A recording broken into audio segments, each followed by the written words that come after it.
hi hello అండి అందరికీ అందరూ ఎలా ఉన్నారు బాగున్నారు కదా నేను కూడా చాలా బాగున్నాను ఇదేంటో చూశారు కదా చింత చిగురు ఏంటమ్మా తల్లి మళ్ళీ చింత చిగురుతో వచ్చేసాం అనుకుంటున్నారా ఈ రోజు చింత చిగురు పప్పు చేస్తున్నా చింత చిగురు అంటే ఎవరికి ఇష్టం ఉండదు చెప్పండి అలాగే నాకు కూడా చాలా ఇష్టం అందుకని తెప్పించేసుకున్నా మరి ఇంకెందుకు ఆలస్యం చింత చిగురు పప్పు చేసేద్దాం రండి ఫస్ట్ ప్యాన్ పెట్టుకొని కందిపప్పుని ఫ్రై చేసుకోవాలి ఇలా చేయడం వల్ల మనకి గ్యాస్ట్రిక్ ప్రాబ్లం కూడా ఉండదన్నమాట అదే మన అమ్మమ్మ తాతయ్యల కాలంలో ఇంట్లోనే పండిన కందుల్ని తెచ్చుకొని తెల్ల పొయ్యి మీద వేపుకొని వాటిని తిరగలతో కందిపప్పు తయారు చేసుకునేవాళ్ళు కానీ మనకు అదృష్టం లేదు కాబట్టి షాపుల్లో తెచ్చుకుని కందిపప్పుని ఒకసారి ఫ్రై చేసుకోవాలి బ్రౌన్ కలర్ లో వచ్చేంత వరకు ఫ్రై చేసుకొని ఒక 1 అవర్ నానబెట్టుకోవాలి అలా నానబెట్టుకున్న తర్వాత 2 గ్లాసెస్ వాటర్ కొంచెం పసుపు ఉప్పు వేసుకొని 2 విజిల్స్ వచ్చే వరకు కుక్కర్లో ఉంచుకోవాలి ఆ తర్వాత ముందుగా కట్ చేసి పెట్టుకున్న ఆనియన్స్ పచ్చిమిర్చి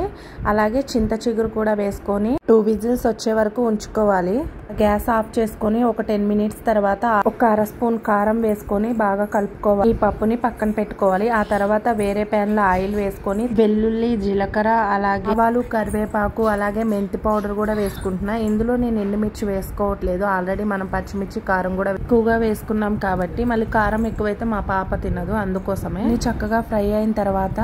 పప్పుని ఇందులో వేసుకొని తాలింపు వేసేసుకోవటమే లాస్ట్ లో కొంచెం కొత్తిమీర వేసుకుంటే చింత చిగురు పప్పు రెడీ అయిపోయింది ఈ వీడియో మీకు నచ్చినట్లయితే please like and share and subscribe